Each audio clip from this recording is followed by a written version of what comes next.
Hello, everybody. Hello. Welcome to Get Schooled podcast. This is episode 3, I think. To Let's introduce ourselves first.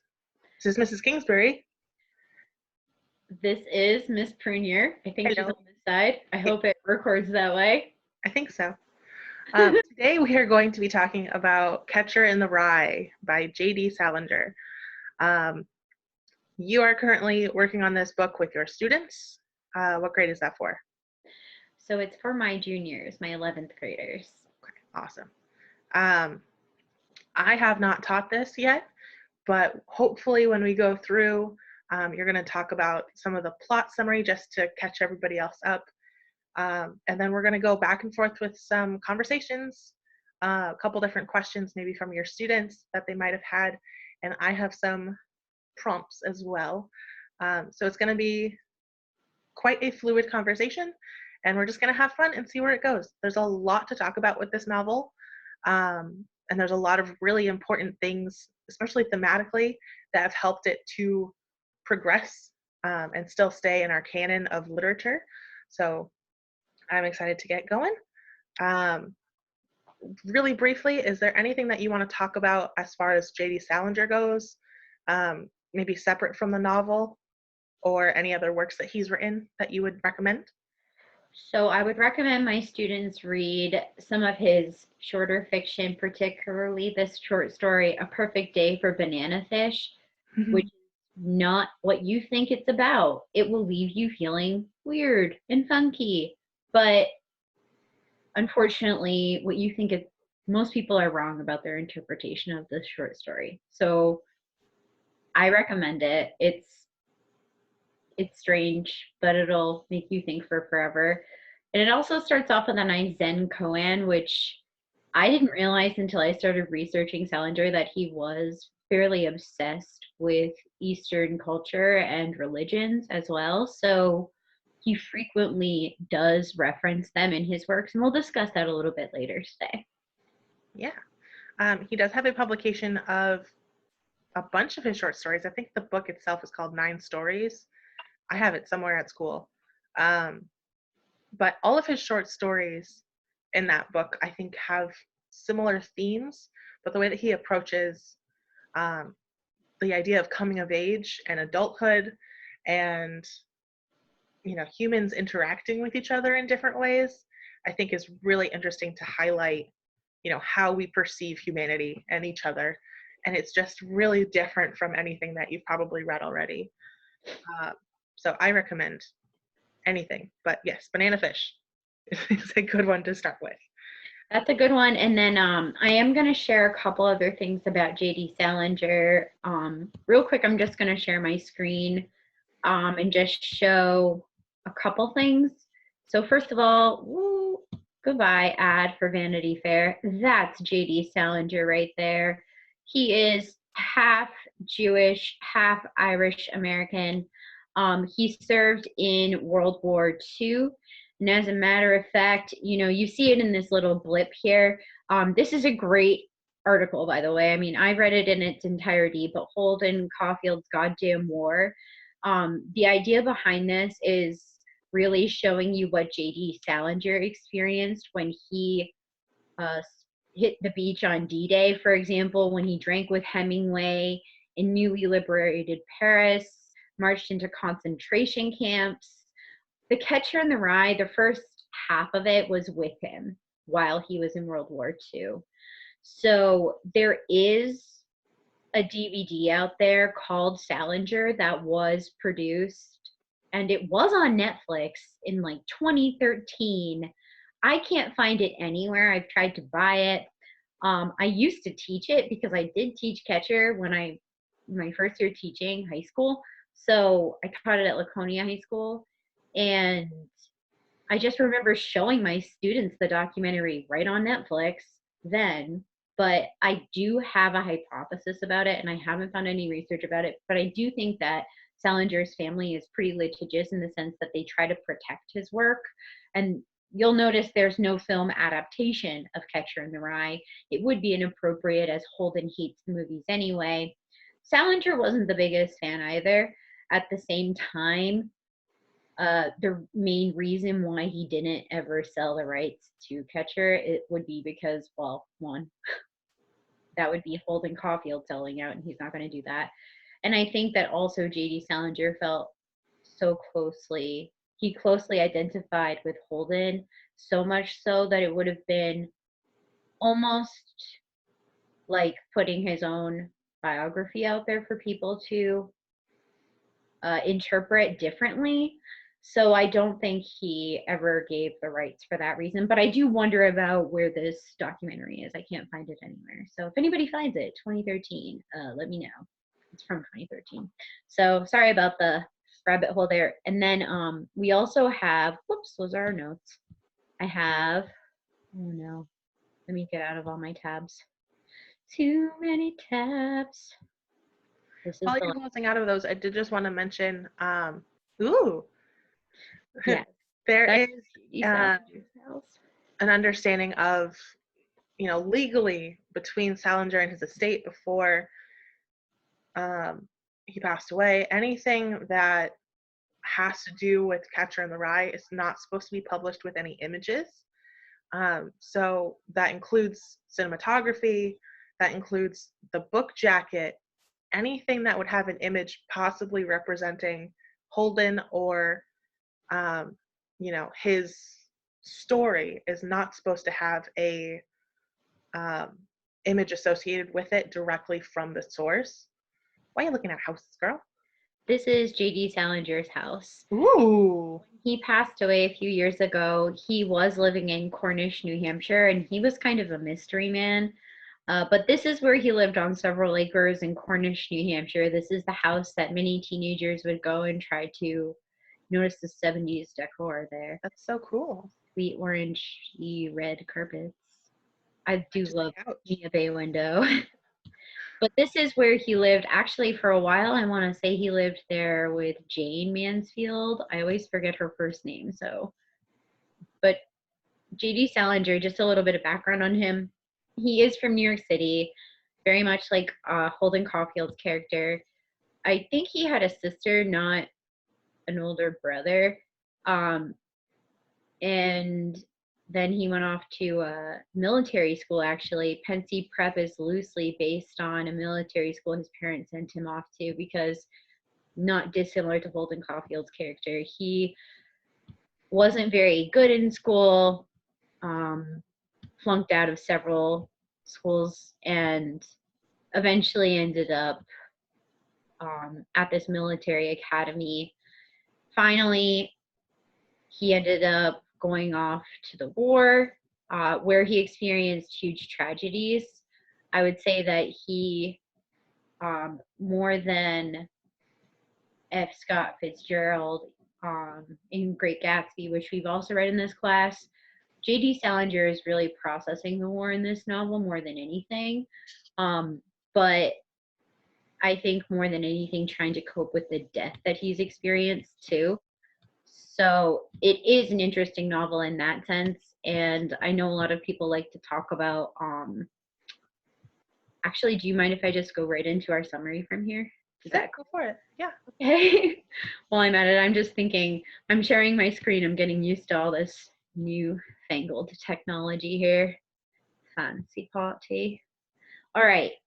So I made a little slideshow so that this would kind of look a little bit more clean cut.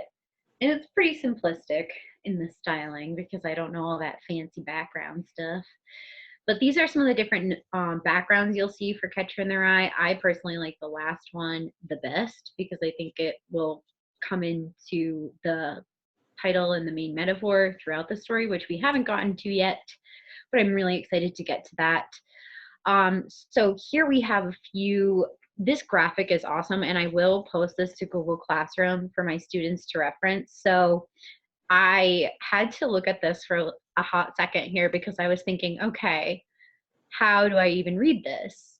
Okay, we have Phoebe in the upper, for me, it's the upper left-hand corner here. So she's a 10-year-old girl, Holden's most trusted link to family. Phoebe is the younger sister and soulmate of Holden. So then we go to Allie. Allie died on July 18th, 1946, when he was 11 years old. He wrote poetry on his baseball mitt. He is the younger brother of Holden Caulfield. Holden is the novel's protagonist. He's the narrator. He's 17 years old, and he's struggling to accept life's changes. I'm not going to go through every single character here, but I am going to talk about all of the characters we've heard mentioned so far. So first, we're introduced really to Holden, our narrator in chapter 1, which I will say, revisit chapter 1, even that first paragraph, because Holden tells you so much in that introduction. So first of all, we start off with Holden, then we go to Mr. Spencer, the old history teacher who lectures Holden about his incompetence really in school, except for in English classes.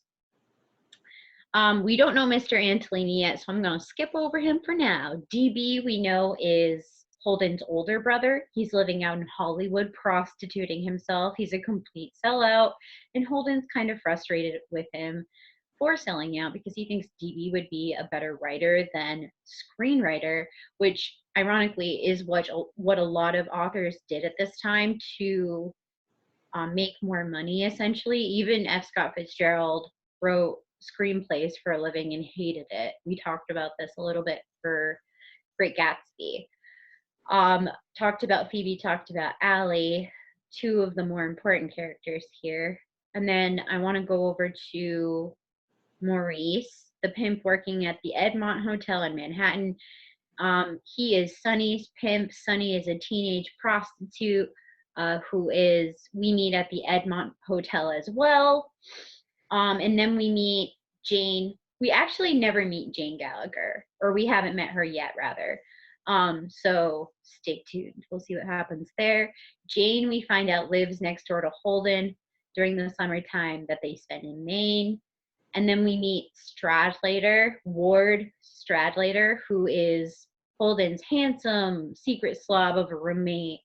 And then Ackley, who is the pimply, kind of dorky kid that lives with Holden as well in the same dorm. But keep in mind that Ackley is not Holden's roommate. And when Holden does try to spend the night in Ackley's room, that doesn't really work out in Holden's favor. Finally, we hear mention of Sally Hayes, but we haven't actually met her yet. Again, same with Jane. We'll have to see if we meet these people. But what we do glean from Sally is that she is somebody that Holden's kind of dated. He has a picture of her on his dresser. She's writing him letters saying, hey, do you want to come trim the tree with me and my family during Christmas time?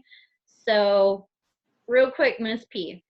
Yeah. If you were involved with the guy and you had a picture of him on your bureau and you got a letter from him or a card that said, hey, will you come with me and trim my family's Christmas tree with me? What kind of relationship is that? I would think that's pretty committed. I mean, if you're dating somebody off and on, if it's, you haven't had the define the relationship talk, but if you have their picture, even if it's taped to a mirror or if it's framed somewhere, that takes some effort to put it in that position. You're looking at it every day. You want to look at it every day. I think the idea of trimming the Christmas tree with her family is so intimate. If I was invited into someone's home during a tradition of theirs, that is, trusting that you won't spoil it or you won't ruin it, you won't make a fool of them. That's more than just, hey, do you want to hang out just you and me somewhere else? That's, I want my family to get to know you. That's commitment. So we don't really get that vibe from Holden, though. As we're introduced to Sally, we hear that, she's a pain in the ass. We hear that she's, I've read interpretations of her being just your typical kind of average teenage girl at the time. So we'll have to see what happens there if she makes an appearance, and same goes with Jane. Jane is introduced completely differently, though. We know that Jane Gallagher is mentioned many times, almost in every single chapter here. Have we actually met her? No. We know that she's gone on a date with Stradlater. And just to go over some of these characters here, we have Ackley. And in this, I know I'm using Schmoop right here for some pictures here, which I have to say, these are kind of nice. So we've got Ackley with all his pimples, strengths here. He will keep you company, and he's annoying. Holden still tolerates his presence, though, and in many ways, you could say that they are foils for one another. He's disgusting when it comes to personal grooming. I mean, just imagining him eating peas and mashed potatoes makes me want to puke a little bit. Stradlater, we know that he's a hottie with a body, according to Schmoop. But then he's a jerk face with girls, and I think that that's an understatement here, considering Holden doesn't outright say what Stradlater does with girls, and I don't want to go too far with our analysis yet. So I'm going to save that one, actually. So we know that Jane Gallagher is, okay, move out of my way thing. I can't read that. Can you read that, Miss P? Oh, it says she's honest, she's frugal with her kings and checkers, so she'll keep all of her checkers like lined up in the back row.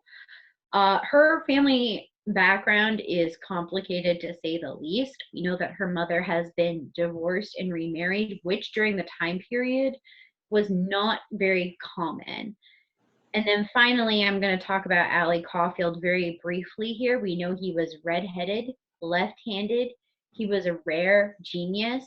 We know he was one of the smarter members of Holden's family. We find out that Holden says he's actually the dumb one in his family, doesn't think very much of himself. We find out that Allie becomes very sick. He ends up getting leukemia and dying an early death at age 11. Really quickly, I'm going to zoom through this at the speed of light. What will Holden tell you about himself? And the reason why I wrote it that way is because of the way that the first chapter is written rather. And I'm just going to read the first couple sentences or so.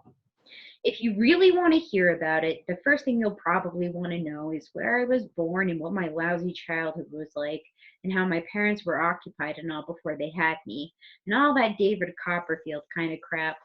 But I don't feel like going into it if you want to know the truth.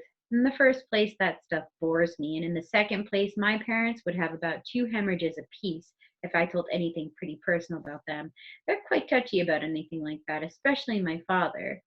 They're nice and all. I'm not saying that, but they're also touchy as hell. Besides, I'm not going to tell you my whole goddamn autobiography or anything. I'll just tell you about this madman stuff that happened to me around last Christmas, just before I got pretty run down and had to come out here and take it easy. I mean, that's all I told DB about, and he's my brother and all. He's in Hollywood. That isn't too far from this crummy place, and he comes over and visits me practically every weekend.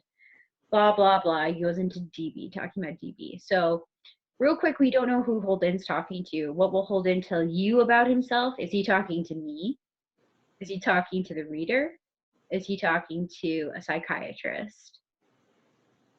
So we don't really know. And most people would interpret this as him telling his story to a psychiatrist, which is interesting to me too, because in the movie rendition of The Great Gatsby, that's how they present it. So I always think of that a little bit.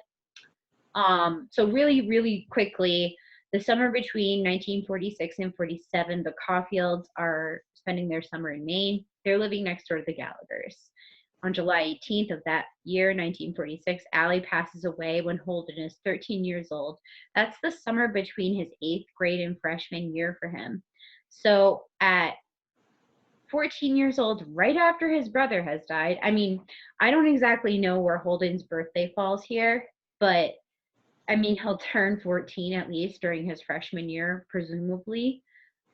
So I'm just going to say that it's, he's about 14 during his freshman year. So just so you guys know, it's a ballpark. But for the most part, we do know he was 13 when his brother died. But keep in mind, he's shipped off to boarding school. We don't know if he's at Elkton Hills or the Wooten School for his freshman year, but, he's shipped off to boarding school freshman and sophomore years, flunks out of both those schools. Junior year, that's where we meet him. That's where he begins his story, or where the story takes place. He's telling the story from an institution in California. He says he practically got TB. He's kind of insinuating that he's been sick. He's 17-year-old telling this story. He's looking back at the last year of his life, his junior year. where the story takes place. So that's important to keep in mind. So very quickly going through the timeline, in the morning, Holden travels to New York City with the fencing team for a match. He's riding the subway and he loses the team's fencing equipment. Now keep in mind, this is the map of the subway system in New York. It's not easy to take the subway, and it's really easy to get on the wrong train, to leave stuff behind. It could easily happen to anyone. So I just want to point that out to everybody. So while riding the subway, he loses the team's fencing equipment on the train. He's pretty annoyed. He's sulking. He buys himself this red hunting hat while he's still in the city for $1. We find out he's a huge smoker. He smokes a lot. You can do your own Holden Caulfield costume if you so choose. Pretty easy there. When we meet Holden, he's at Pencey Prep, and Pencey is a fake prep school that Salinger created to kind of mimic the military school he himself attended. He's standing, the character Holden Caulfield is standing on top of Thompson Hill next to a crazy cannon during a football game. We find out he's been expelled from Pencey Prep. Then he goes to visit Mr. Spencer to say goodbye to him, and Spencer lectures him, telling him about the rules of the game of life. In his dorm, we meet Ackley and Stradlater. Holden goes into town with Brossard and Ackley.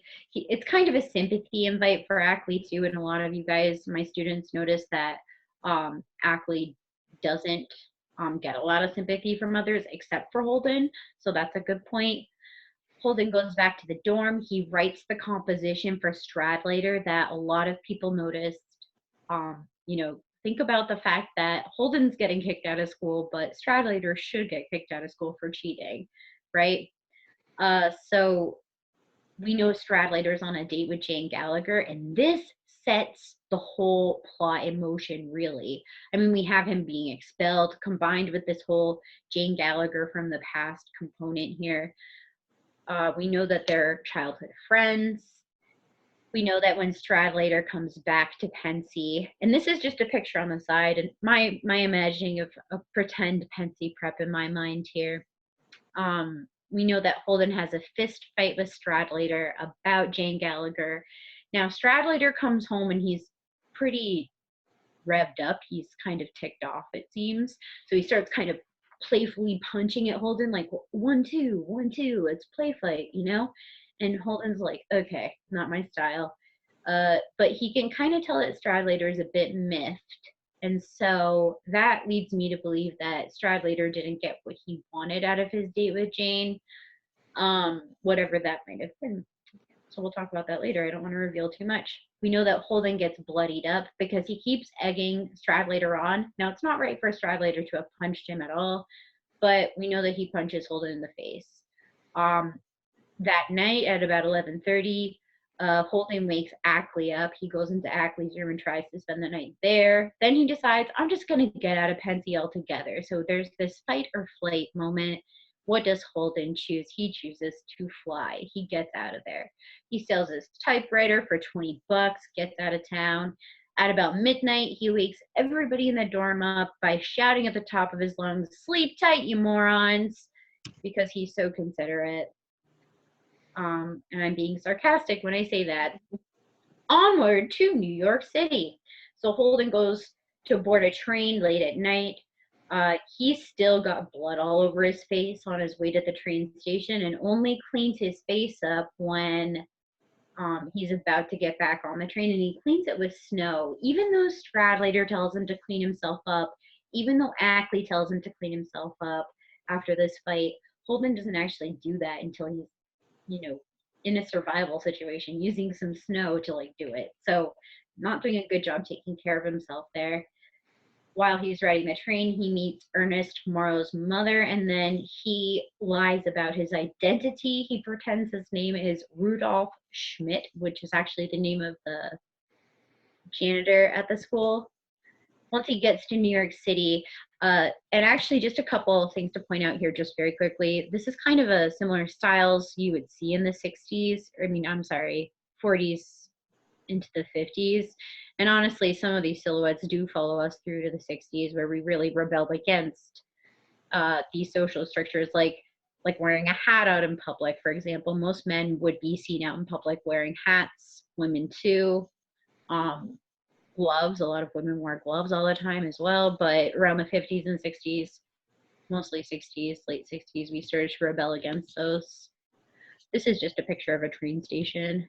And I tried to find one in Pennsylvania, but that was a little bit tricky. So this is a picture of Penn Station.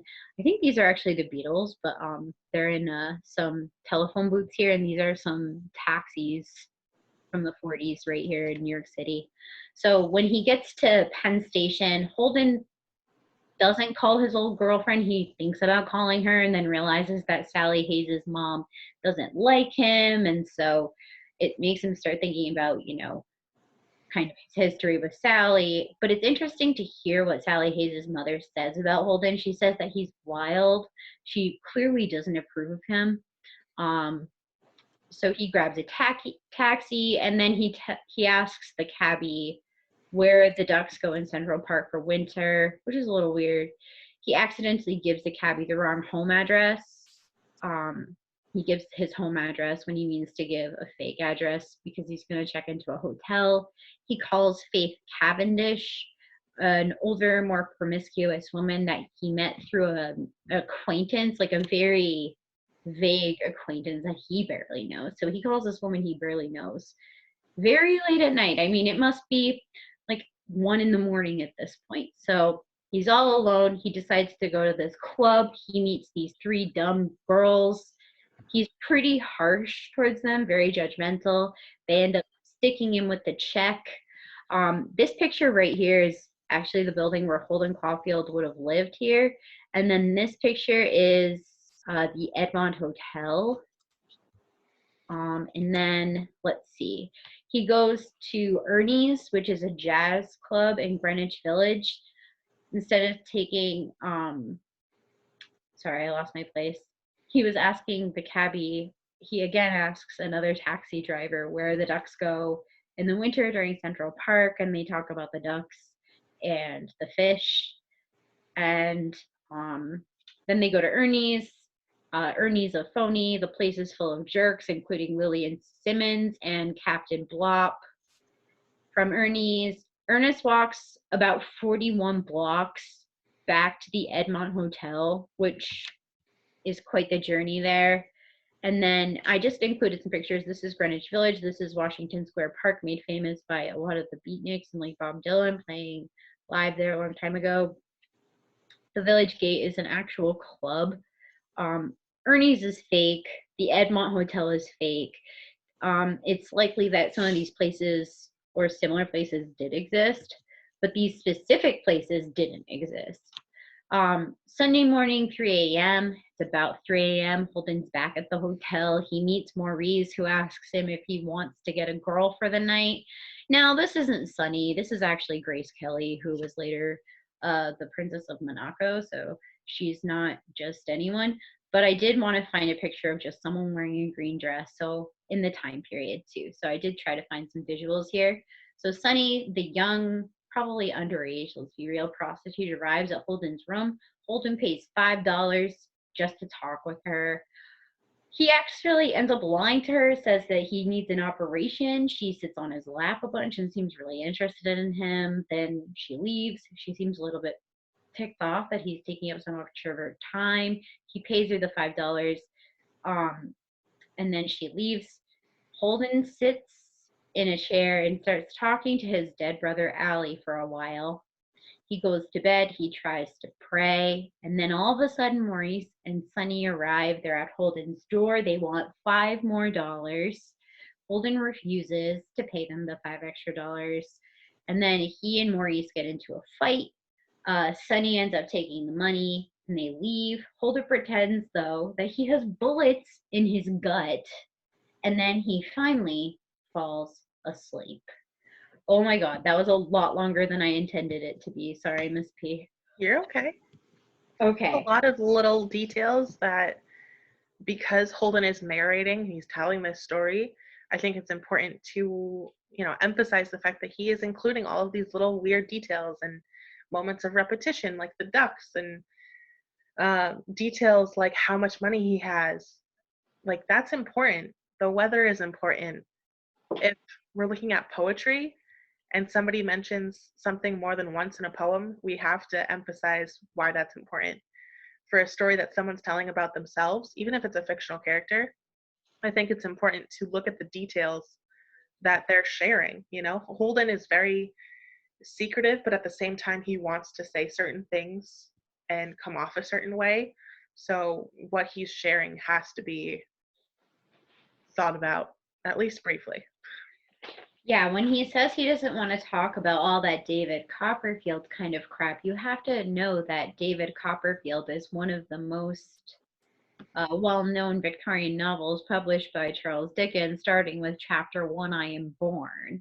Every minute of David Copperfield's life is pretty much written out by Charles Dickens. Holden criticizes Victorian novels, like not only David Copperfield, but The Return of the Native by Thomas Hardy, except for he likes Return of the Native because of the saucy main character, Eustacia Vi, I believe, something like that.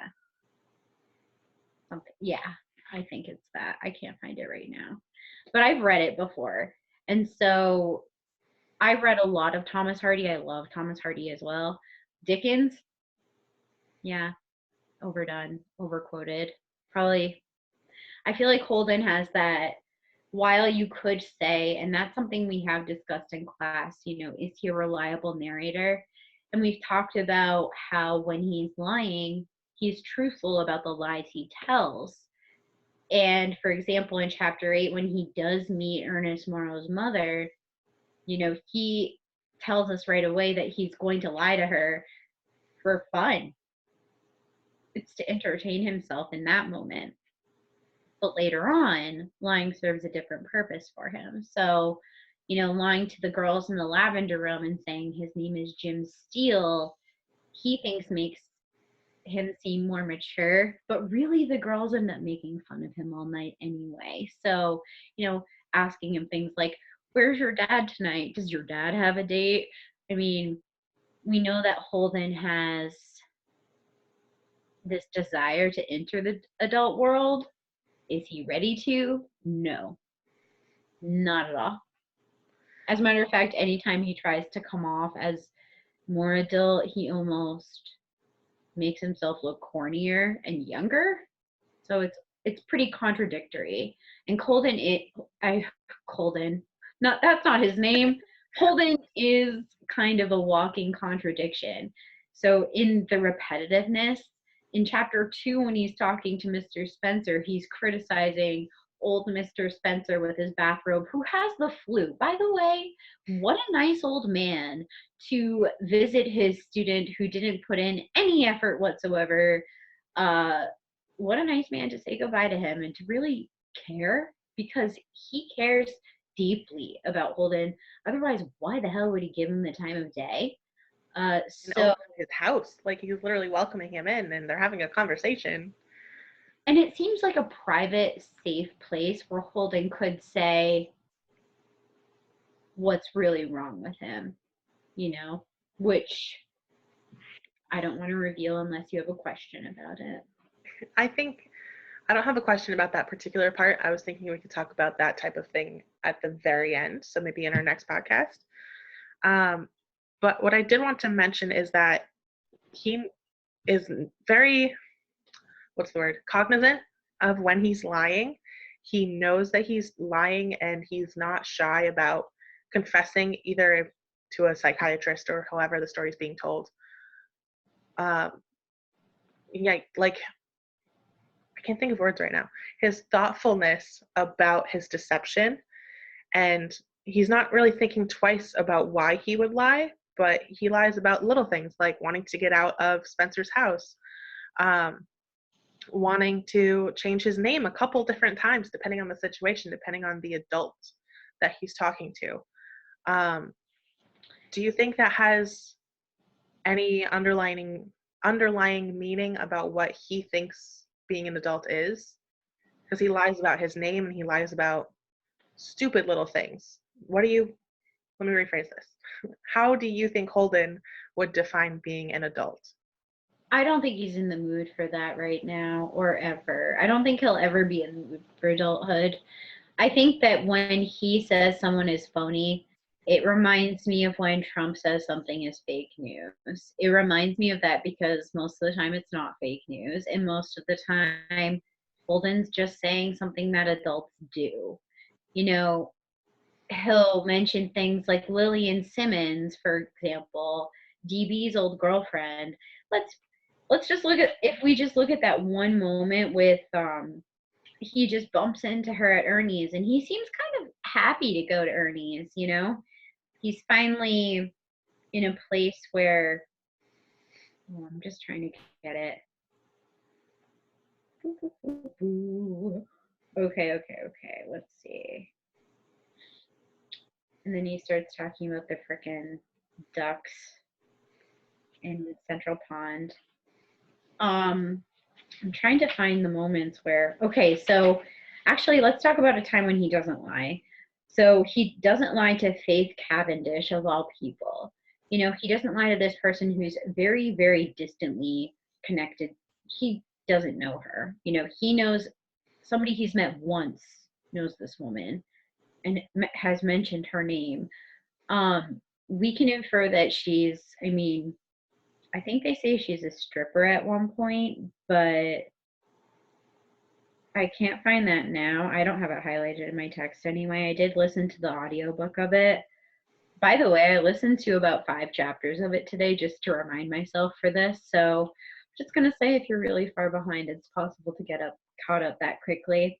So, okay, he says right here in my text, it's pages 62 into 63. He's talking about how he's probably the biggest sex maniac you ever saw. And then right after that, he says, sex is something I just don't understand. I swear to God, I don't.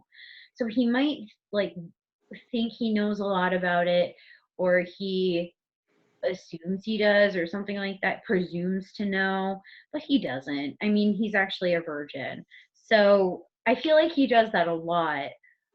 He acts like he knows better than he actually does.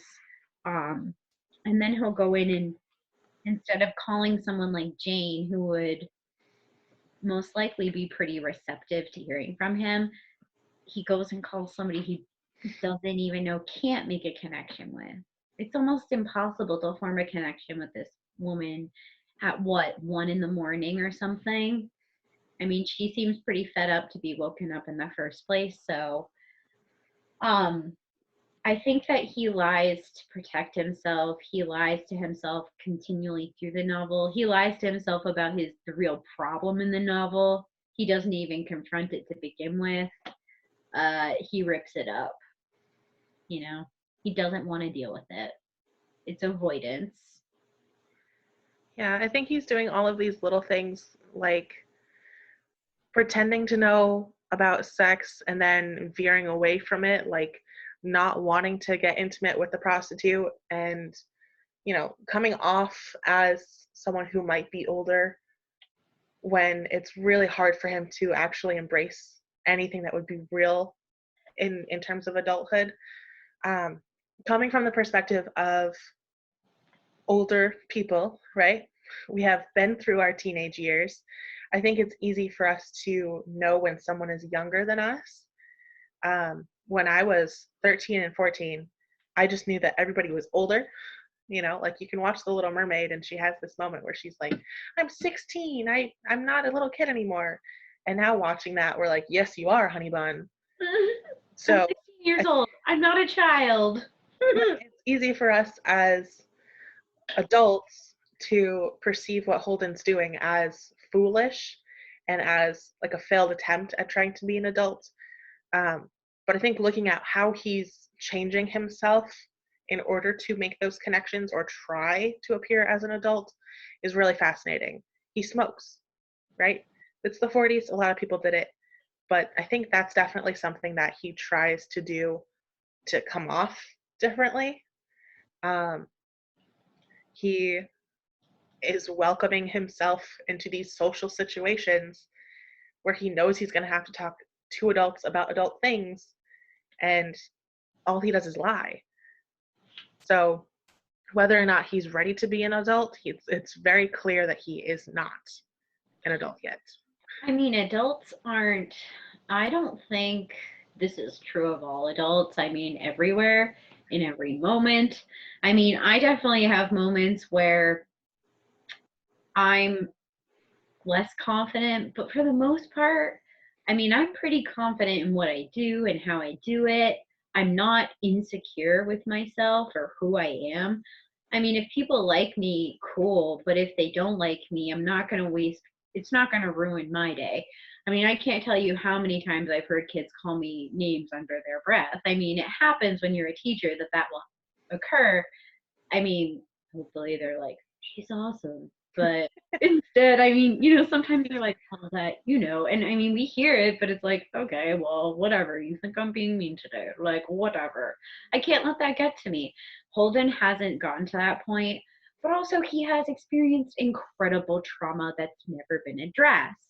I mean, losing your sibling who is so close in age to you, someone that you clearly still value. I mean, when we look at Holden and Allie's relationship, and when we notice him bringing Allie up, he brings Allie up at times when he's feeling most low. So Allie was somebody who most likely in the family dynamic that they experienced in the Caulfield household, we can infer that Allie was the person to, bring Holden or bring him hope, and maybe some inspiration even for a more hopeful future.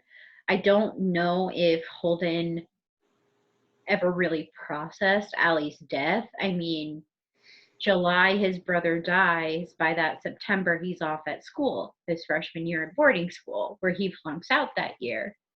And then he flunks out the next year. It seems like Allie dies, and so does Holden's life. Like, Holden's life gets so messed up after that. They say, I just want to read that part real quick. Do you mind if I read that excerpt? No. I just read it when I read it the most recent time. I'm so glad I was home alone because this gets me because it hurts. Like, you can feel the pain in it, and you can read right through this, by the way. So many people miss this when they read it because it's only about a page, and because of what happens with it, you can kind of read over it really quickly. So he writes about Allie's baseball mitt. This is what he's writing for Stradlater, and I'm going to kind of just go over it really quickly. It was a very descriptive subject. It really was. My brother Allie had this left-handed fielder's mitt. He was left-handed. The thing that was descriptive about it, though, was that he had written poems all over the fingers in the pocket and everywhere in green ink. He wrote them on it so that he'd have something to read when he was in the field and nobody was up at bat. He's dead now. He got leukemia and died when we were up in Maine on July 18th, 1946. You'd have liked him. Again, who are you? Is it you? Is it me? Is it you, Miss P? Is it me? Is it the psychiatrist? Is it the reader? Is it DB? Who's he talking to? Okay, so where was I? I'm sorry. You'd have liked him. He was 2 years younger than I was, but he was about 50 times as intelligent. He was terrifically intelligent. His teachers were always writing letters to my mother telling her what a pleasure it was having a boy like Allie in their class. And they weren't just shooting the crap, they really meant it. But it wasn't just that he was the most intelligent member of the family. He was also the nicest in lots of ways. He never got mad at anybody. And I have a feeling that a lot of Holden's family members get mad at him. I mean, we're going to see what happens later, and I don't want to spoil anything. But his mom has a nervous condition. We know she's nervous a lot. We know Holden's dad in chapter 1 has yelled at Holden plenty of times about getting kicked out of other schools. We know that this is happening right around Christmas time, and that, believe it or not, Holden's a nice guy, and he doesn't want to ruin Christmas. So part of him wants to keep the fact that he's been expelled from Pencey, his third school in 3 years, a secret.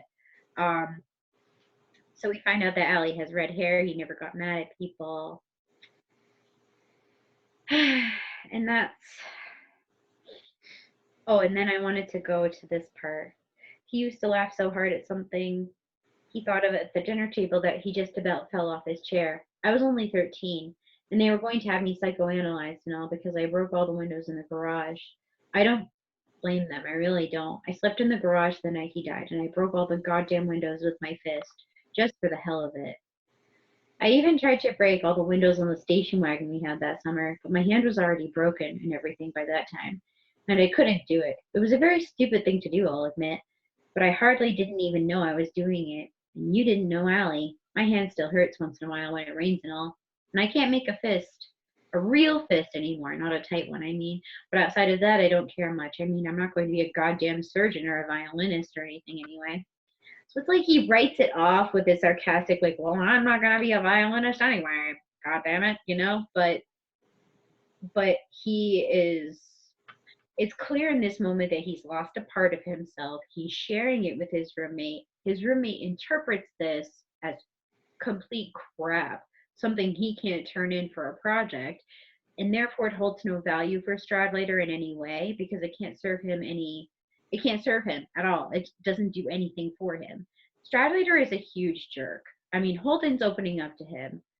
Holden is trying to open up to somebody in this moment, and he just picks the wrong people every single time. I mean, we find out that before Stradlater is going out with Jane, Jane's waiting in the lobby or in the main entrance of their dorm room. Holden could have gone to talk to her that night, and he chooses not to. And I think that that's mainly the main conflict in the story is Holden versus himself. You know, acknowledging the fact that he did experience a death in his family, extreme trauma, and healing from it.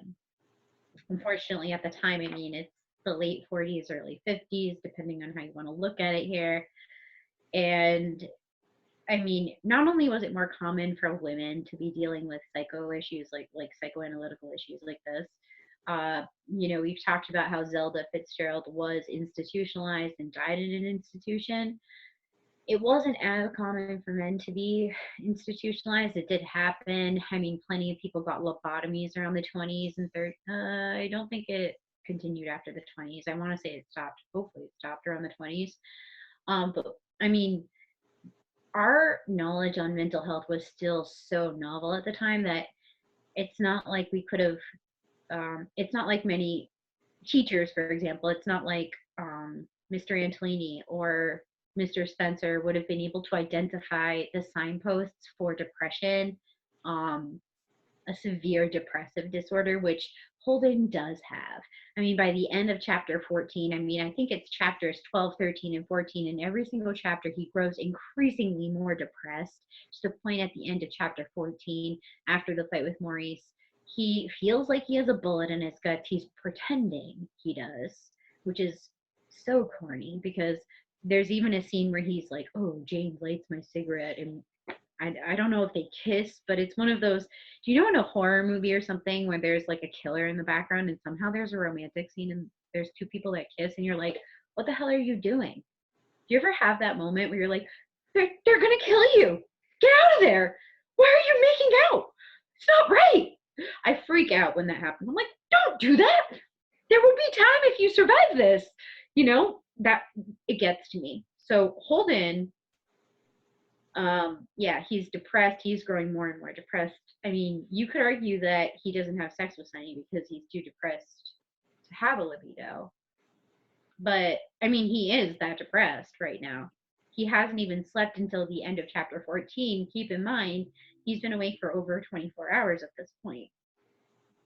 So, the very end of chapter 14, he's pretending he has a bullet in his guts.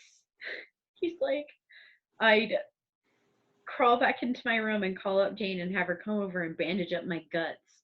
I pictured her holding a cigarette for me to smoke while I was bleeding and all.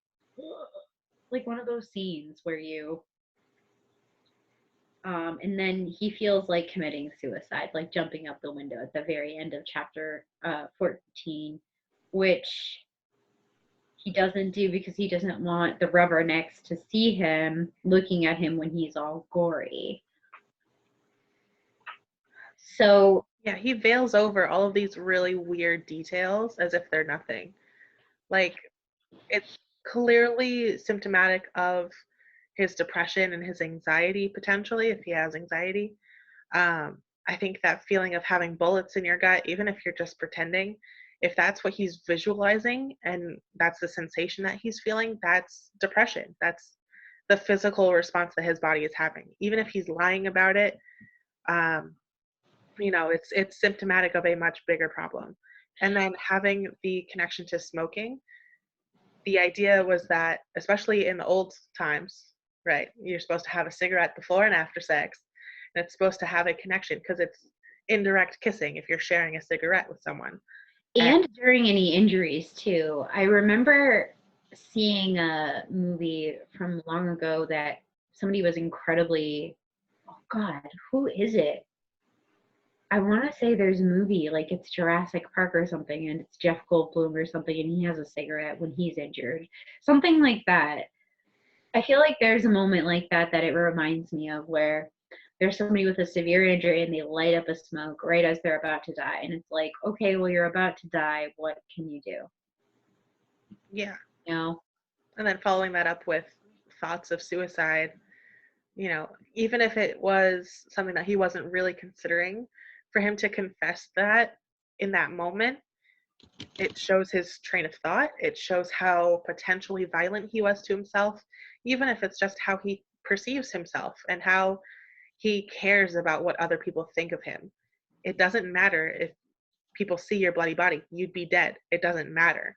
But he cares so much about what other people think that he's not willing to go through with it because his perception would have been changed, or people's perception of him would have been changed, which I think is very much a immature thought, but at the same time it shows us where his frame of mind is, how much he cares about other people. Um, Definitely, he definitely cares deeply for others, but he also doesn't care for himself at all. He sucks at it, as a matter of fact. I mean, um, at the very beginning, he's not good at acknowledging what's really happening in the moment. So I think what's not said really is that Holden is bullied throughout the entire story. I mean, there's mention of his gloves and a nice jacket, I believe, of his that have gone missing mysteriously in his dorm. And then he mentions the gloves later again as he's walking home, and he has this kind of fantasy in his head where he's thinking about confronting somebody about his missing gloves and finding them, and then exchanging that, having that exchange. And I do think we, even when we're young, we imagine those moments, we imagine having those conversations, but it's pretty immature, I have to say. For example, it reminds me of when I was younger. I would really prepare for a job interview to the point where I would look up a huge list of questions, like what could they possibly ask me about whatever job I'm interviewing for, and I would really, really prep. And it's a good idea to prep for an interview in general. Yeah. I still prep for interviews today. Not that I'm interviewing anywhere lately, but I prepped for my interview at MD, for example. But I feel like Holden's somebody that thought wouldn't even occur to him. It would be too phony. It would be too inauthentic, which you could argue. And to be fair, nobody wants a yes man. Nobody wants somebody that's just going to say, like, if I was a famous person, let's say, and I hired a personal assistant, I wouldn't want my assistant to lie to me if I had lipstick on my teeth or something. Don't tell me I look great when I look like I just ate something funky, right? So I don't know. Tell me if I have like a poppy seed in my tooth or something. I appreciate that kind of honesty. I think Holden does too, but I just don't think he's honest with himself. And it's his downfall. I mean, it's the fall we'll eventually talk about in the novel. Unfortunately, I do think that also that moment where he's pretending he has the bullet in his guts, specifically, that scene to me reminds me of how Salinger might have depicted himself getting shot in World War II. I mean, he did storm the beaches of Normandy. It was one of the bloodiest. I don't know how many people died in that battle. I wish Monty were here or somebody, because I wish I had one of my history peeps or something. Because do you know? No, not off the top of my head. But no, to be a history buff and to know that was a monumental event, like, thousands, hundreds of thousands. Okay. I don't even know. I have I'm no frame of reference. I'm seeing 10,000 plus casualties, 4,000, about 4,500 confirmed dead. And then it looks like here it says 4,000 to 9,000 casualties. That's insane. Well, in the documentary I watched about Salinger's life, it talks about how he never got over this, and he was institutionalized after being in World War II. He had a mental breakdown, essentially. And that is what this story is about. I don't want to lie to my students and surprise you during the last chapter. I don't want you to get too mad at me. I do have a lot of people in this class that have been incredibly intuitive about where this plot is going. You're asking the right questions, guys. I've had a lot of them ask about this whole discrepancy about acting older, about acting immature, about whether or not his age is even known. Now let's keep in mind, he's like 6 feet tall. He's over 6 feet tall, 6 feet-ish, 6'2", something like Tall, that. lanky boy. Super lanky, super scrawny. He's got a crew cut, military crew cut. Easy to do your hair. Kind of jealous. Wish I could get a haircut right now. Kind of jealous. Wish I could just buzz my hair off, like my husband does. But so it's really easy for him to do his hair, but he has a patch of gray hair. And because he's so tall, because he has that gray hair, he sometimes appears older, so he can be served alcohol. And we also have to keep in mind the drinking age at the time is 18. So he's trying to get drinks in places where, I mean, he's 16, he's pretty tall. I mean, around this time, my grandfather lied about his age, went into the war. He was 16, and I'm sure he was served a beer or two. So, and I don't think anybody would disagree with that. I mean, I think that is a pretty common counter argument to the drinking age. How can I fight and die for how is it that I can fight and die for my country? I can, but I can't now smoke a pack of cigarettes in some places or have a drink and celebrate anything. So that is interesting. I mean, I think Holden it's brags one of about. those things that underlines, what he wants people to think of him as. He wants to appear as an adult. So what do adults do? Adults drink. Even if it's 1 or 2 years older than he really is, that's how are people going to look at me? If I go into this jazz club and I don't have a drink in my hand, they're going to think that I'm a phony. When in reality, he's the one that is lying, so he is being a phony anyway. Trying to take on this persona of someone who's much older while also, changing his name. He's not being honest about everything. He's hiding who he really is with, his hat and his clothes and smoking and all of this other stuff. But all the while he's upset that people are fake around him. And I think drinking is one of those things that lends itself to the idea that he doesn't really know what it is to be an adult. No, he doesn't. And I think that that's partially, it's interesting to look at how he doesn't have a relationship with his family. He does put his siblings up on this pedestal. He doesn't really seem to be very close to either his mother or father. And in that sense, does he have a very good adult role model? He does in the form of teachers. He does reach out to his teachers. He reaches out to Mr. Spencer. We're going to meet Mr. Antolini later on in the text. He clearly formed, out of all of these people that he's met and connected with, I do think he wants Stradlater's approval. And that's why he does try to reach out to him. I think that by sharing Allie's baseball mitt with Jane, he's trying to, again, open himself up a bit and trying to share a part of himself. However, I feel like Holden it's almost like he has a slight deficiency in that he doesn't understand that the people that he's reaching out to don't really understand the severity of where he's at. I mean, his parents would understand the logical connections that they could make between, okay, like you're clearly suffering from trauma, we should get you psychoanalyzed. Instead, I'm assuming, I mean, you're inferring things here, but I'm imagining this happening, and I can only imagine that a family of this kind of wealth and stature would deny at the time having any issue whatsoever. I mean, this is also a time period where if you had somebody with a mental handicap in your family, oftentimes you would either send them away or they would live in an area of your home where you very rarely saw them. I mean, keep in mind, Daisy Buchanan in The Great Gatsby has a daughter, and yet we never see her. I mean, this is kind of like Holden's main problem here, is that he's suffering from severe, severe depression that originated from childhood trauma that was never acknowledged. You're going to find out more about it in upcoming chapters. So I don't want to reveal too much, but just, anytime you hear Allie's name, keep your head very clear. Be aware that that's probably a key moment in the text. That there's a reason why Holden wants to feel a goodbye for Pencey.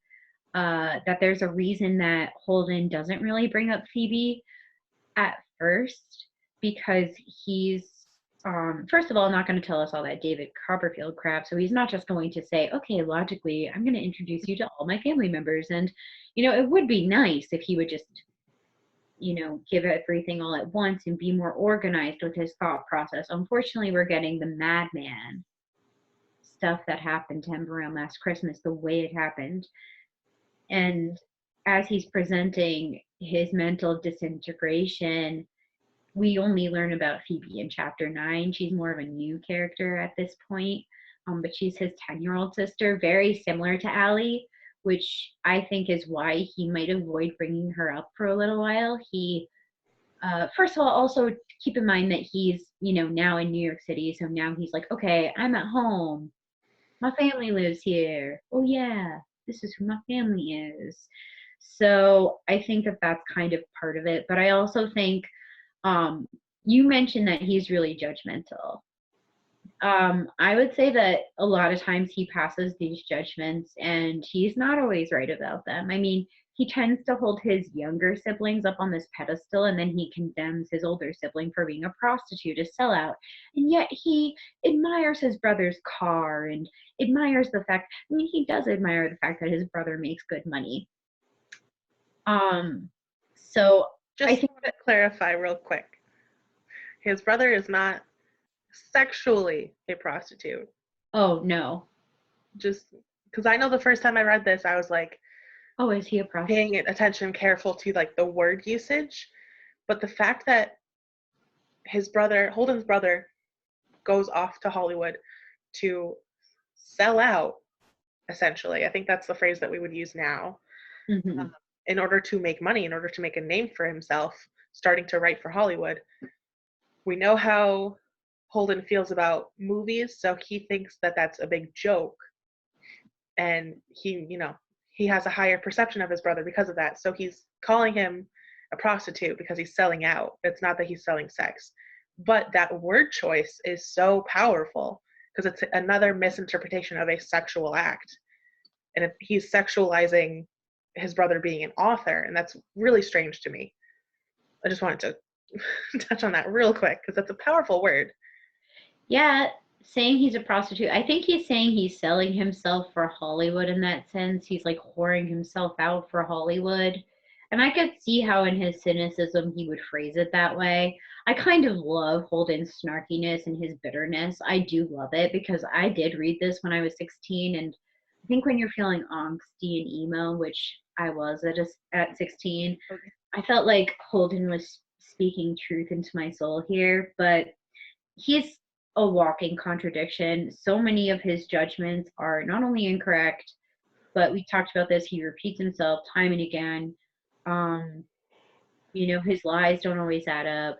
He really, the biggest problem I would say overall would be that he kind of unfortunately comes off as this kid that is so privileged, and yet it just shows you how even people with great wealth can struggle and still not come to a conclusion or really find a solution without help from others too.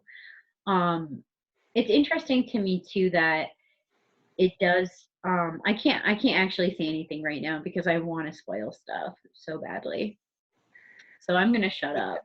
Going off of that, I think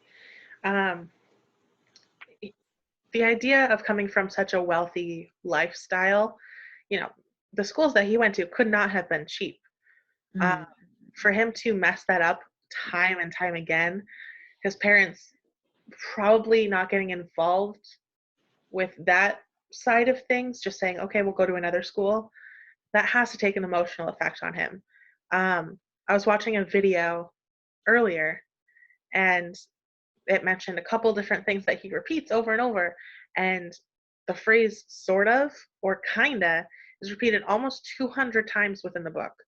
So not only is he stuck between this world of innocence and adulthood, but his understanding of, everything around him, he's so unsure, and he doesn't want that concrete, like, this is what I think, this is what I believe, even if it's something as little as his perception of other people, because he wants something else. He might want their perception to change. So maybe he doesn't completely think one way or another. Because if he gets a bad reaction from the person that he's talking to, he'd be like, oh, well, this side has, positives too. And he can give himself that opportunity to flip flop. But the idea of, him wanting people to see himself a certain way, and his perception of others, I think that goes hand in hand. There's a reason he doesn't want to talk to somebody that knows him very well at 1:30 in the morning. He wants somebody that has no perception of him, so that he can get that honest adult interaction. Looking at who he's talking to and how he shifts and how he's honest about how he's shifting, it's telling us what he perceives of others and what he thinks they want. He's not giving them what he would want to be, he's giving them what he thinks they want from him. Yeah, this will come up a lot more, especially when you start to hear the name Carl Luce, I think. I want to say that's like chapter 18 or 19, so it's coming up quickly. But that really comes into play, I think, especially in that interaction. So heads up, guys, heads up. And I think that you're exactly right in that I think that sometimes his criticism is disgusting too. I mean, some of his critiques are so ridiculous. I mean, the reality is he spends this whole chapter dancing and criticizing these three idiot tourist girls. He criticizes them for liking movie stars, which is kind of unfair. I mean, he's also hypocritical in that he admits to going to the movies a bunch of times, including but not limited to going to see the same movie like something like 10 times with his kid sister. And I only know that because I feel like I've seen the movie they were referencing. I want to say it was called The 39 Steps or something, but I had to watch it once for a college class that I took with my husband, actually. So way back in the day. But I actually wanted to share something with you real quick because we were talking about Holden's affluence, and I don't think you can discuss Catcher in the Rye without noting how wealthy his family is. So I'm just going to go to an apartment listing. This is not unlike, this is actually the building that they say Holden lived in. Actually, I'll give you the street view first, and then we'll look at an apartment listing real quick because I just want to give people an idea. So, maybe looking at the outside street view, it's not so much, but this is a pretty nice building. I mean, it looks like you go in under this awning here. You've got several floors. It's a walk up. This is approximately where they think Holden would have lived. And then just seeing these little details on the buildings around town, it's a nice little area. I do want to say that he lives right, if we look at the satellite view real quick, like this is where he lives. This is New York City. The closer you live to the city in New York, the more expensive your rent will be. So this is a possible apartment for Holden Caulfield. So we have like a 6-bedroom, or I'm sorry, this is 6 rooms total. It's only 3 bedrooms. So it's likely that he would have lived in an apartment bigger than that, because I don't want to reveal too much, but just to give you guys an idea of what Holden might have lived in, something like this. And honestly, I'm not going to lie, Holden probably lived in a nicer apartment than this. I mean, this is small. I think that Holden's parents would have had a room. I think DB has a room, Phoebe has a room, Holden probably has a room. I am assuming they would have had at least a minimum of 4 bedrooms. So this listing right here is $2,600,000. I mean, Holden's from a very wealthy family, and we can't deny that. I mean, let's look at, like, this is Trump Tower, right? Okay, so he's like right off of Fifth Avenue, like right near Fifth Avenue. That's the nicest place you can live in New York. And I just want to point out, like, anything, like, if you can see the park, I mean, he lives not a block away from Central Park. My friend lived in Alphabet City, which is down in the East Village down here, and she was paying, God, I feel like she was paying like $3,000 a month just to live in a 2-bedroom apartment with her roommates. So just a few points. We do find out that Holden's father is a corporate lawyer. He does mention that to us in chapter 1, which, again, when you finish the novel, especially if you think you were cheated or lied to, which I'm really trying not to do to you guys, but some people do get to the last chapter, which is only about 2 pages long, and then they think, what the heck did I just read? And then they go back to the first chapter. And if you do that, you're doing it the right way. You should do, that's how you should read Catcher in the Rye. I think that's how most people read it. You know, you read that last chapter, you go back to the first chapter, like, did I just read that the right way? I remember asking the AP teacher at my high school, because I read it for fun. I was like, wait, did that really happen? I had just finished it in the hallway. I was like, I don't even have you as a teacher right now, but did I just read that the right way? What? How did I forget that? You know, because I was just reading it for fun. My mom gave it to me. She was like, you should read this. You're angsty. But anything else we should talk about that we haven't yet, Miss P? For some reason, I am stuck on this idea about the ducks. Again, when people repeat things in a story, especially about themselves, you gotta pay attention to it. For Holden to be marginally interested enough to say this multiple times, his concern about where the ducks go in winter, I don't know if I'm reading too much into this, but I think Holden is a duck. Not literally, but, you know, the proximity to Central Park, right? You just showed his house. He lives almost there. I think it's enough to say that he sees himself in these little innocent creatures, that we don't think too much about ducks being, you know, violent or, you know, they can't really fly away. Where do they go? What happens to them in the winter? When you talk about weather, there's this coldness that we can associate with emotions also. There's a lot of connectivity with things happening in winter. So Holden kind of finds himself alone like a duck in the middle of New York City. He's like, where do they go? He doesn't know where he's supposed to go. He doesn't know his own, you know, life cycle. Where is he supposed to go if he's on his own in New York City, just like the ducks? What do they do?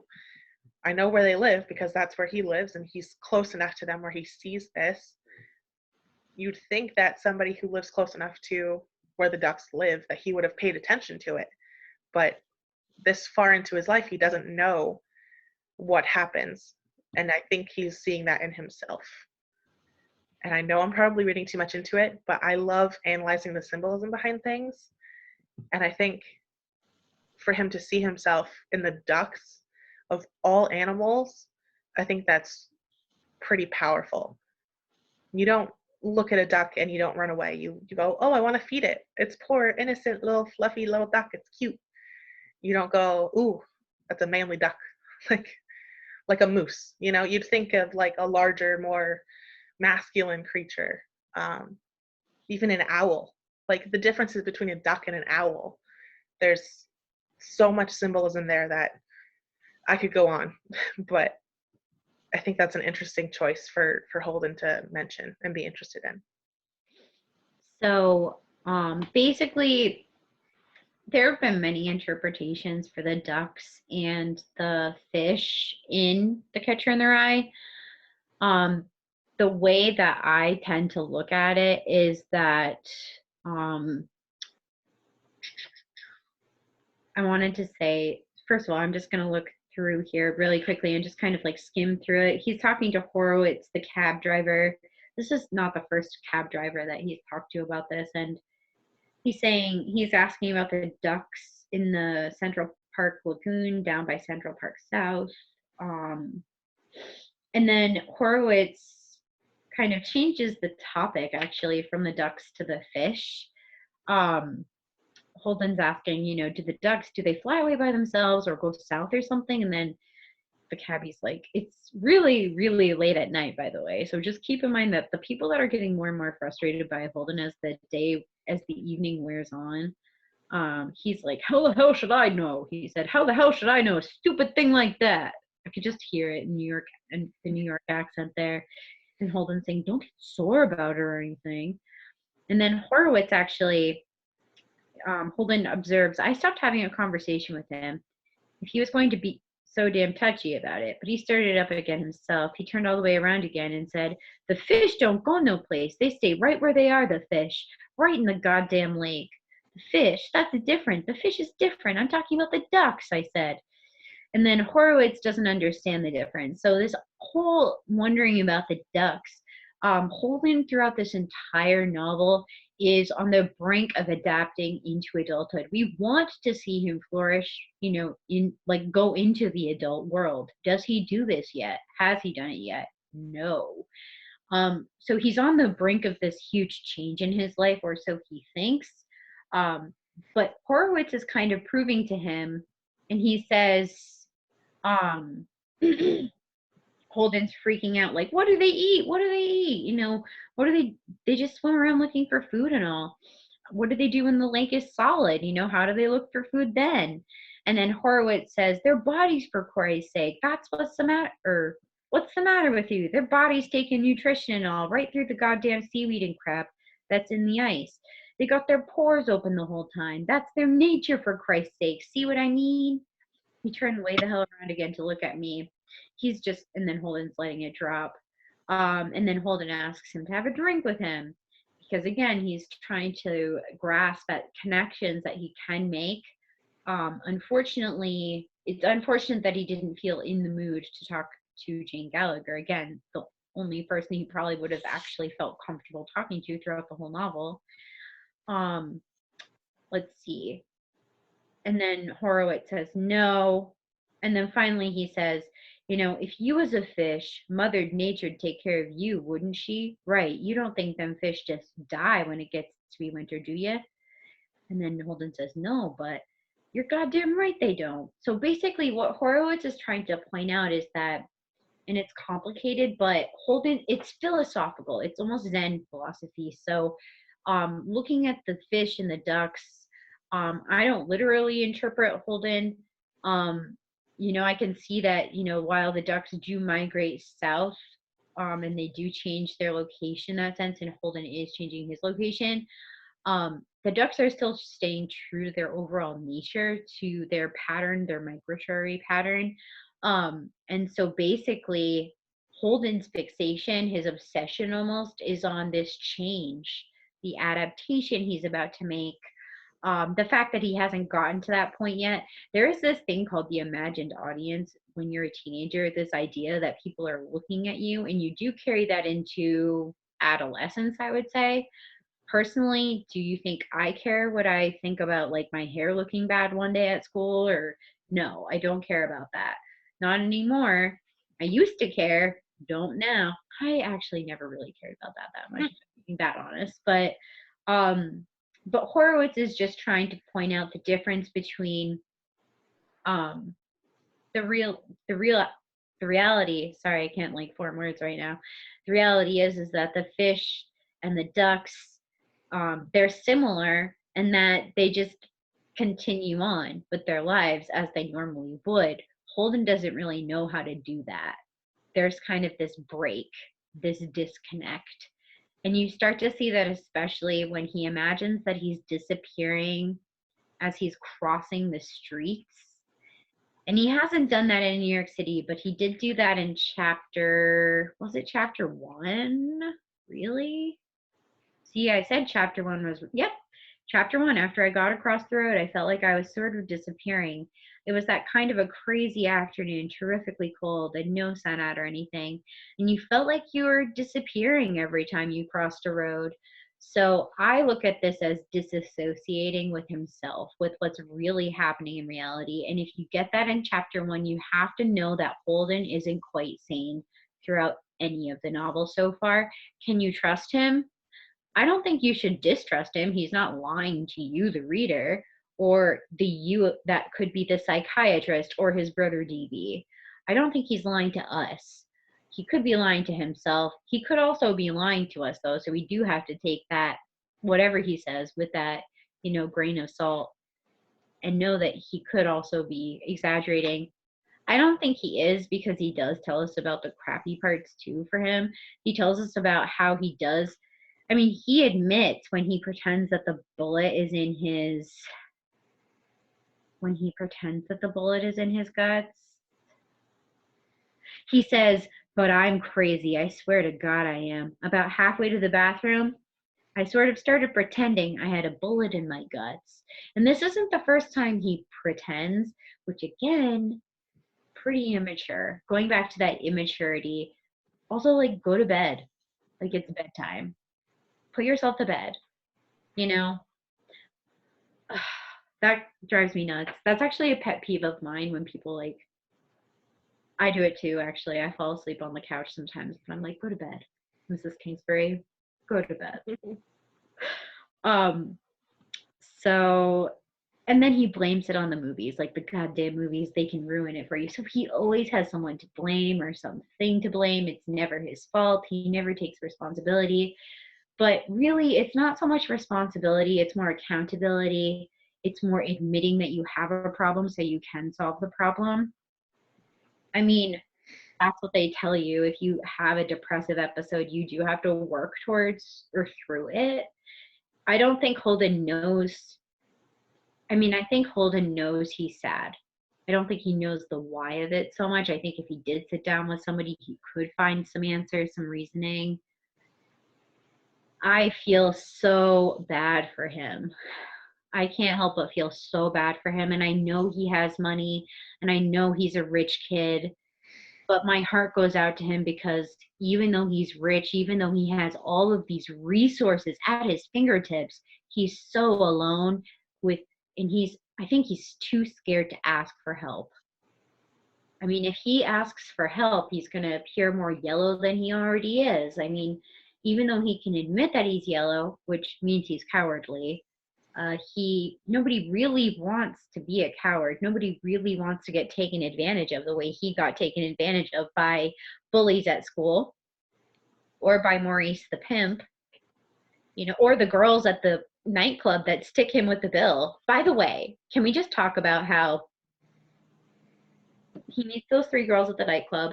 He pays their bill for them. Their bill comes to something like $13, and they have a bunch of drinks and he only has Cokes.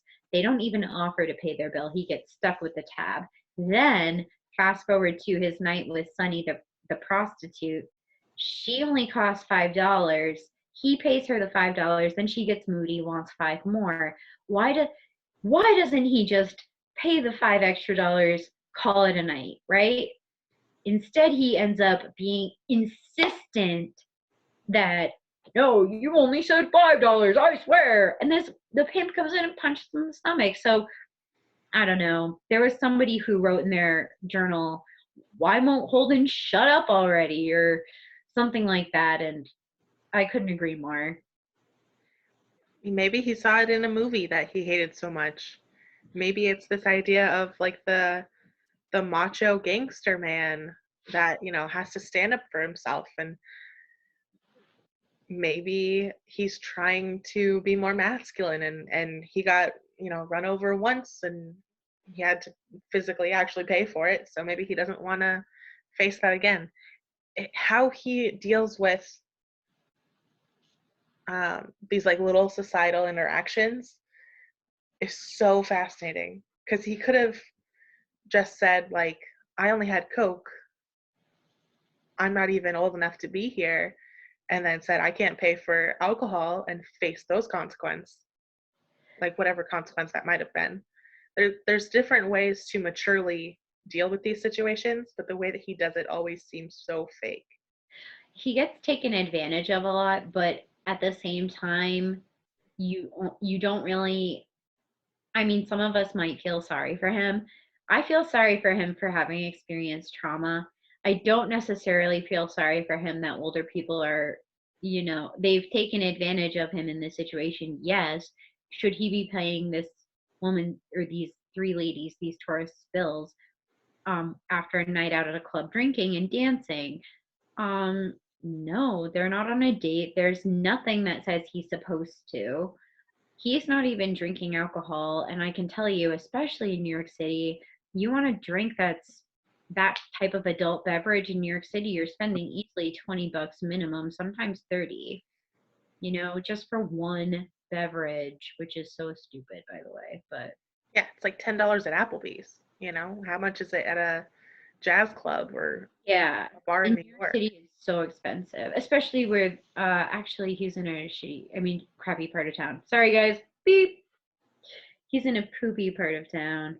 He would say it himself probably, but um he I think that just goes to show how immature he is. I mean, if you've ever he reminds me of the kind of person that could easily get in trouble at a college party today, because he would be too easy to prank.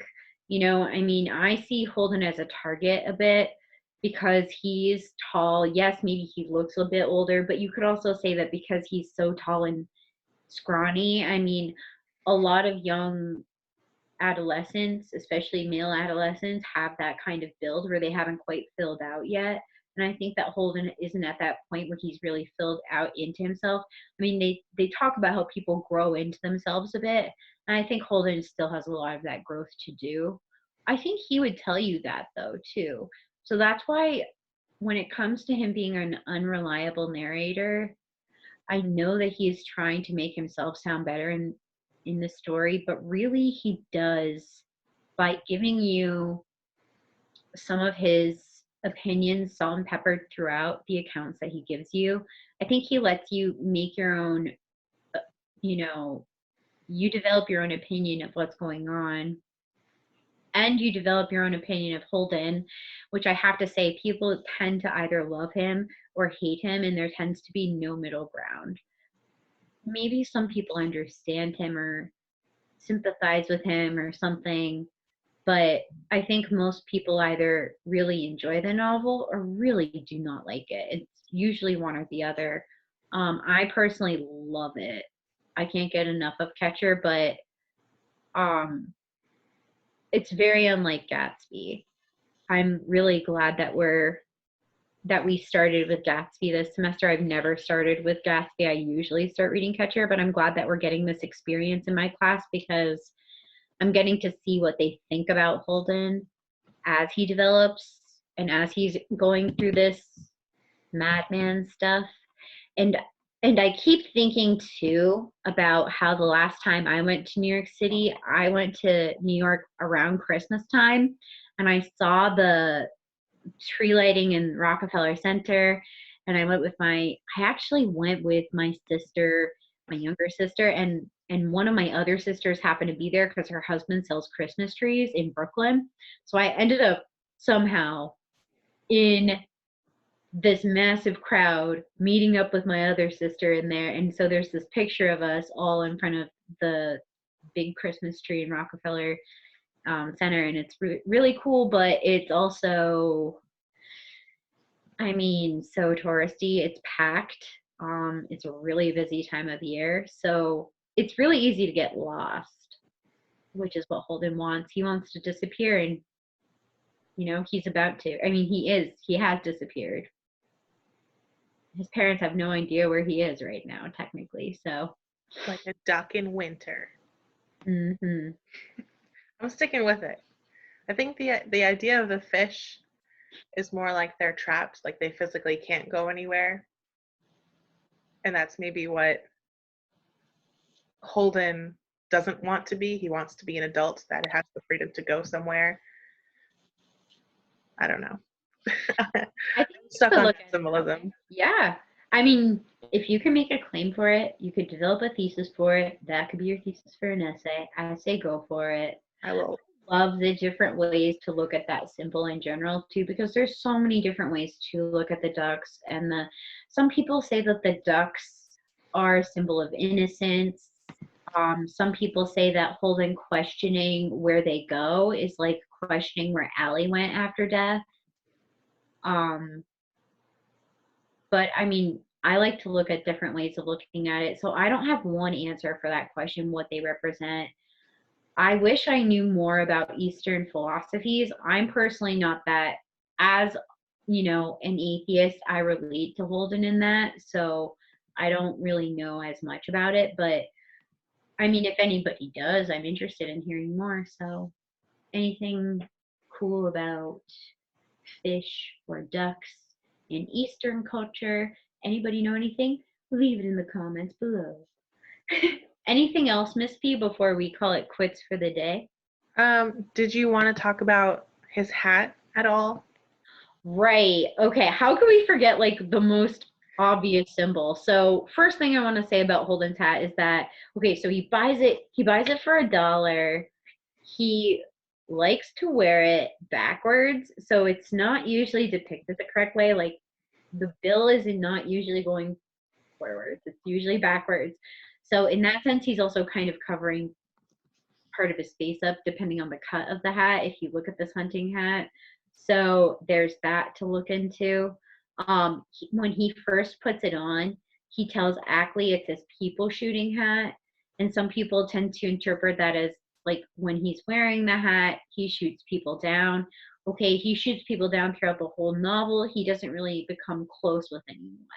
I mean, we're already halfway through the novel, and all we've ever heard of is people that Holden used to be close to, you know? And even then, we don't sense that closeness. We don't sense that, he's telling us this, but we don't have real proof of it yet. So we'll have to keep reading to find out there. Um, so when he's wearing the hat, he tends to wear it not out in public, but when he's alone by himself, because it does make him feel a bit self conscious to wear it out in public, which is interesting because we were talking about this idea of being confident and securing yourself and how that's linked up with adulthood. This hat kind of places him in that category of, you're still a child because you care about what others think of you when you're wearing this hat the way you like to wear it. So actually that's a good example too, because um also I want to add the hat is red, Allie's redheaded, Phoebe's redheaded. We don't know what color hair DB has, but we know that Holden has gray hair. And that, or at least a huge patch of gray hair, and that by putting the hat on he might feel a little bit closer to his family members in that way. um he doesn't wear it at the very beginning of the novel when he talks about how freaking cold it is outside.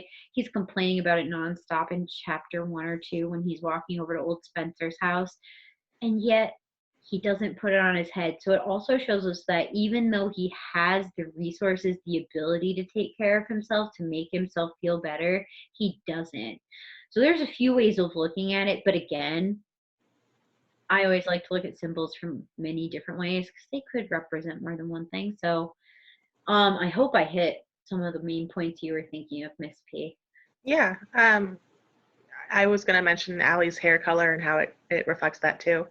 Um, I also think it's important that it's literally a physical act of him choosing to conceal part of himself. He's covering up, he's shutting off from the world a little bit.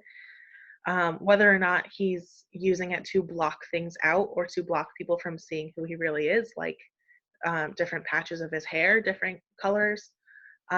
He's choosing to block things out and conceal and hide within this hat, within who he wants to be, whether that's like his brother or like an adult. I think the hat is emblematic of him. And whenever I see the hat, I always think of Holden Caulfield, no matter where I am. You know, we're at like a Bass Pro Shops and I see a hunting hat and I'm like, Holden would have liked that. But I think the idea of it being a hunting hat, there's got to be more in there, but we can definitely talk about that next time. Just this idea of protection and something that's bright red on his hair in it, like Allie, you know, having that little bit of a connection and protection. I think we see that mirrored throughout his other reflections on his brother. And we can talk about that a little bit later because that pops up later. For sure. Well, I really enjoyed this conversation. I'm just going to make sure, let's see. I think that we've pretty much answered a lot of the questions that my students asked. We definitely talked about him lying. We talked about Phoebe being mentioned, Jane. There is one question that specifically that a student asked about. I've had a couple kids ask if Jane and Stradlater actually did have a relationship, if they did actually become intimate with each other. I do not think they did. Also, there were some comments about Jane and her relationship with her family, which I'd rather not get into that huge topic right now, but there is mention of her stepfather possibly getting fresh with her. I mean, I'm not sure. We don't find out. The answer is I don't know. And I think that that's part of the adult world is not knowing. And, you know, sometimes you find out that somebody's going through something and either you don't know what it is exactly or they don't share it with you. And you just have to kind of be there and be supportive in the background and just be there for someone. And I think that's kind of how Holden handles that situation with Jane. He tries to comfort her, but at the same time, he doesn't, you know, try to get it out of her. You know, what's going on with your stepdad and stuff. I mean, maybe she's not comfortable talking about it too. And a lot of people never are. So there's a lot of adult topics that do come up in this novel, which is why I think it's so frequently banned from high school reading lists. And I'm glad it's not here at MV because I think it's really important, more important than ever today, to discuss mental health. And this novel opens so many doors and windows for those opportunities to discuss depression, to discuss suicidal ideations, of which Holden has many. So we'll have to see what happens in future chapters. Most likely, Miss P and I will have another conversation to finish up the novel. So stay tuned. There will be more on Holden Caulfield. We've only just begun, really. Seriously, I have loved this so much. Thank you for taking the time, Miss P. I know that Catcher is not necessarily everyone's favorite or even their cup of tea, but I so love talking lit with you. Thank you. This was really fun. Especially since I haven't taught it, I think getting a different perspective is really important. So for those of you guys who are in our class, not my kids right now, that's okay. But if you have Mrs. Kingsbury, please make sure to check her Google Classroom. Come back a little bit later. We are going to be posting more on Romeo and Juliet, and we will finish up Catcher in the Rye soon. If you have any questions or if there's any podcast topics that you would like us to cover, please comment down below or email us. You have our email if you're one of our students. Also, please feel free to subscribe, comment, like, share, whatever you want to do. This is public, so we're just trying to spread that connection. And I think that's it. We're good. Have a great day, everybody. Yeah, have fun. Get schooled. Get schooled.